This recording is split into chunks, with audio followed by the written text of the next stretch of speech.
the rebirth of walking through the fire again as a way of like be the leader and the warrior that she is.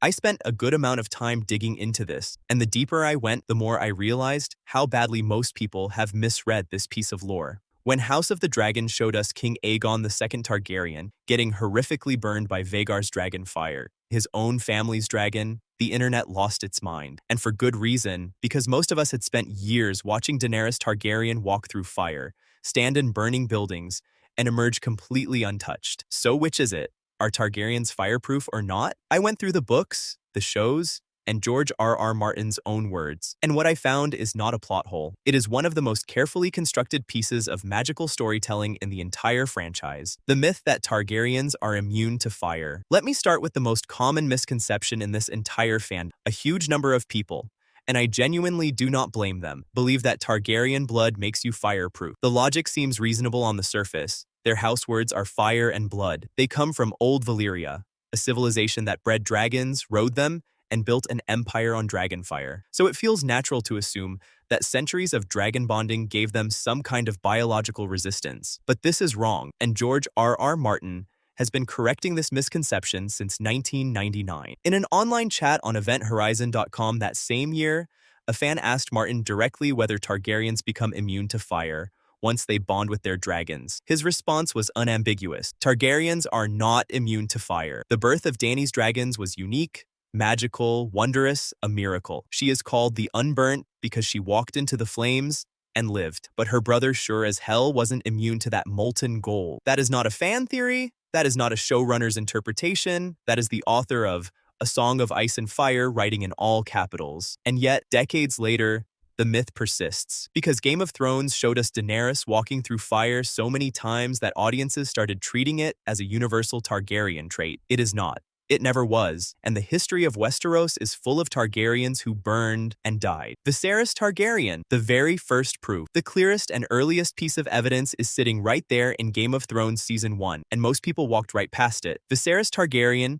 Daenerys' own brother, a pure Targaryen by blood, was killed by Khal Drogo when molten gold was poured over his head. He did not survive. He screamed, convulsed, and died. Heat killed him, a Targaryen with full dragon lineage. What makes this moment even more interesting is what Daenerys said while watching her brother die. She said, "He was no dragon. Fire cannot kill a dragon." That line became iconic, and millions of viewers interpreted it as confirmation that real Targaryens, true ones, are immune to fire. But that is not what she meant. She was speaking metaphorically about her brother's weakness, his cowardice, his failure to be what he believed himself to be. She was not stating a biological fact. And ironically, at that exact moment, she herself did not yet know whether she could survive fire. The show itself quietly confirmed this reading. If Targaryens were truly fireproof, Khal Drogo's method of execution would have been pointless. And Drogo was not a man who made pointless gestures. Viserys died because molten gold is lethal, and Targaryen blood is not a shield.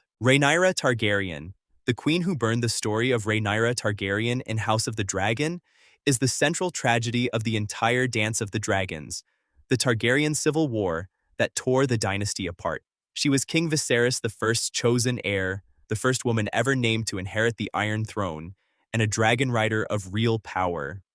Her dragon was Syrax. She had Targaryen blood on both sides.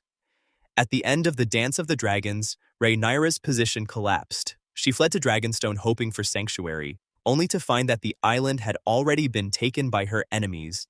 She was captured, brought before her half-brother King Aegon II, the same Aegon II, who had himself been burned and scarred at Rook's Rest, and he ordered her execution. The book Fire and Blood describes what happened next in stark detail. Aegon II had his wounded dragon Sunfire brought before Rhaenyra. The dragon, already lame and damaged, was pricked with a dagger to rouse it with the smell of blood. Then, Sunfire sniffed at her grace, then bathed her in a blast of flame. Rhaenyra Targaryen, a Targaryen queen, a dragon rider, was killed by Dragonfire. Her young son Aegon watched. Her death ended the Black faction's primary claim to the throne. A dragon rider killed by a dragon. A Targaryen burned by Targaryen fire. This is not a small footnote in the lore. This is a central event in Westerosi history, recorded clearly in Fire and Blood, and it proves, without any ambiguity, that being a Targaryen does not make you immune to the fire of your own house. Aegon II Targaryen, a king burned by his own family's dragon. Now we arrive at the scene that sparked the central question of this entire discussion, the Battle of Rook's Rest in House of the Dragon Season 2. This battle is one of the most brutal in the entire Dance of the Dragons, and what happens to King Aegon II during it is a key piece of Targaryen fire lore. The setup: Rhaenys Targaryen was riding her dragon Meleys, the Red Queen, and had been drawn into a trap. Aegon II came on Sunfire. Hidden in the clouds, waiting for the right moment, was Aemon Targaryen on Vhagar, the largest living dragon at that time. Aemon's plan was to ambush Rhaenys, but in the chaos of battle, Vhagar's Dragonfire caught Aegon II as well. The result was devastating. King Aegon II was severely burned, one eye gone, large portions of his body scarred, his leg damaged so badly he would never fully walk without pain again. Sunfire was badly wounded and grounded. The dragon never fully recovered its ability to fly without difficulty. Aegon II spent months in agony, kept alive by milk of the poppy, barely functional as a king. This is a Targaryen king, a man who spent his life around dragons, who rode Sunfire since the dragon was young, who believed in his own divine right to rule. And Vhagar's fire left him permanently broken. There was no magical protection. There was no ancestral Targaryen immunity that kicked in. The fire burned him the way fire burns anyone.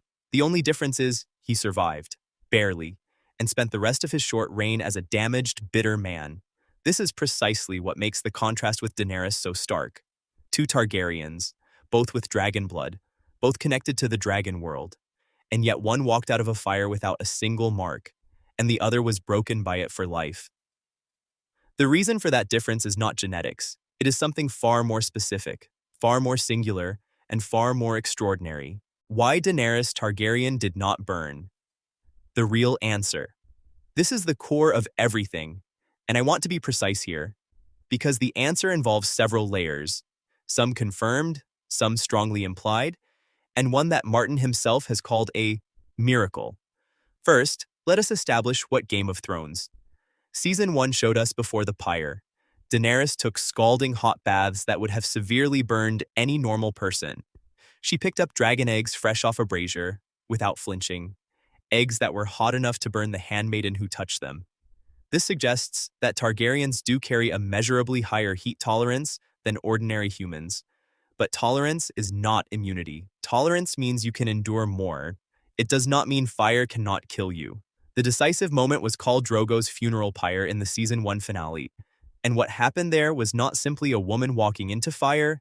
It was a specific, unrepeatable convergence of ancient magic that had not been seen in Westeros since Old Valyria itself. Consider what was present on that pyre. Mirri Maz Duur, a practitioner of blood magic, burned alive as a sacrifice. Blood magic is the oldest and most powerful form of magic in the Valyrian tradition, possibly involved in the creation of dragons, the forging of Valyrian steel, and the very doom of Valyria itself. Drogo's body, a Khal, the equivalent of a king among the Dothraki, whose blood carried a symbolic power that Melisandre would later describe as king's blood, the most potent blood sacrifice in Westerosi magic. Daenerys' own horse was also sacrificed, and at the center of all of it were 3 dragon eggs, ancient, petrified, carrying within them the last of an extinct species. The combination of fire magic and blood magic, the 2 pillars of old Valyrian sorcery, activated something that night that had not been activated in over a century. It hatched 3 dragons from stone. It also, as a consequence, gave Daenerys Targaryen a fire immunity that no other Targaryen before or after her has possessed in the same way. As Martin said, it was unique, magical, wondrous, a miracle. A miracle, by definition, is not repeatable. The books tell a different story. Here is a detail that changes the entire picture for those who have only watched the shows. In George R.R. Martin's A Song of Ice and Fire novels, the source material, Daenerys is not fully fireproof even in the books. When she walks out of Drogo's funeral pyre in the novel A Game of Thrones, she survives, but her hair is burned away. She is bald. The show chose not to do this, presumably because it would have required considerable effort to maintain a bald Emilia Clarke for the rest of the series. But in the books, that detail matters. The fire did affect her, even if it did not kill her.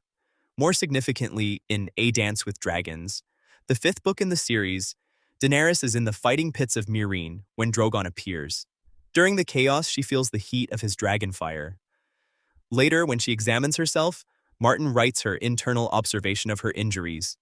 Her skin was pink and tender, and a pale milky fluid was leaking from her cracked palms, but her burns were healing. She was burned by her own dragon, not killed, but burned. The book version of Daenerys is not immune to fire. She survived the pyre as a one-time magical event, and she does not possess permanent, universal fire immunity in the written source material. The show amplified a real magical moment into an ongoing superpower, and that decision, while dramatically effective, is what created the confusion that now makes people think all Targaryens should be fireproof. Jon Snow and the half-Targaryen argument. Some fans attempt to explain the inconsistency by arguing that perhaps only full-blooded Targaryens have fire tolerance, and that characters like Aegon II, Rhaenyra, and Laena were technically half-Targaryen. Let us address this directly. In Game of Thrones Season 1, Jon Snow saves Lord Commander Jeor Mormont from a wight by grabbing a burning lantern and hurling it at the undead creature. In the process, Jon's hand is severely burned. Jon Snow is the son of Rhaegar Targaryen. He is half Targaryen by blood. Fire did not spare him. Now consider the others. Rhaenyra Targaryen was the daughter of King Viserys I and Aemma Arryn, half Targaryen. Aegon II was the son of Viserys I and Alicent Hightower, also half Targaryen. Laena Velaryon was the daughter of Corlys Velaryon and Rhaenys Targaryen, half each of two Valyrian houses. None of them were immune. But Aegon V Targaryen, the king who died at Summerhall, was the product of generations of Targaryen incest. He was as close to a pure Targaryen as the dynasty produced. He still burned. The half-blood argument simply does not hold when you trace the full historical record.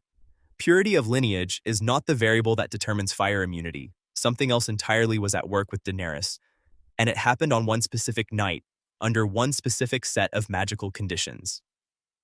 What made Daenerys different from every other Targaryen? After going through all of this, all the deaths, all the burns, all the history, here is what the evidence actually points to. Daenerys Targaryen's fire immunity was not inherited, it was granted. It was the product of a unique combination of factors that aligned on one night and one night only. And it is worth laying those factors out clearly. First, she was born under unusual circumstances. She was born during a violent storm on Dragonstone, earning her the title Stormborn. Whether this has magical significance is never confirmed, but it is a recurring pattern in Westerosi lore that extraordinary Targaryens tend to arrive under extraordinary conditions. Rhaegar was born on the night of Summerhall. Daenerys was born in a storm. These details are not accidents in Martin's writing. Second, the specific ingredients of Drogo's funeral pyre were unlike anything that had come before. The Summerhall attempt by Aegon V had some similar elements: pyromancers, wildfire, dragon eggs, ritual intent, but it lacked the blood magic practitioner. It lacked the Khale's blood. It lacked the specific Valyrian sacrifice that Mirri Maz Duur represented. Aegon V's ritual was incomplete, and its incompleteness destroyed him. Third, the hatching of the dragons itself was an act of world-altering magic. Drogon, Rhaegal, and Viserion had not existed in Westeros for roughly 150 years before that night. Their return was not simply a biological event, it was a magical reawakening. Some theorists, and there is some textual support for this, believe that Daenerys' immunity is directly linked to her bond with the dragons, that the same magic that woke them from stone also rewired something in her, that she is not just the mother of dragons as a title, but as a literal, magical description of what she became. Fourth, prophecy. Martin's world is saturated with the concept of Azor Ahai, the legendary warrior who was promised, who would wield a burning sword and face the darkness. The prophecy that the dragon must have 3 heads and that the prince that was promised would be born of a specific bloodline is woven through both shows and books. Whether Daenerys is the fulfillment of this prophecy or part of it, the point is that Martin designed her as a figure of cosmic significance, not just a political player, but something closer to a mythic archetype. And fire immunity fits that archetype. It marks her as singular. Putting it all together. Why the answer matters. I went through this research because I think the question, why did Aegon II burn but not Daenerys, is actually more important than it appears. It is not just about magic rules or lore consistency, it is about how George R. Martin built his world. Martin did not write a world where noble bloodlines grant supernatural protection. He wrote a world where fire is indifferent to your last name, where history is full of Targaryens who believed in their own invulnerability and were wrong. Aerion Brightflame died in 232 AC because he thought drinking wildfire would prove he was a dragon. Aegon V died at Summerhall in 259 AC because he thought the right ritual would birth dragons without cost. Rhaenyra died because Sunfire's flames do not distinguish between enemies and royalty. Aegon II survived Vaegar's fire, but just barely, and at a permanent cost.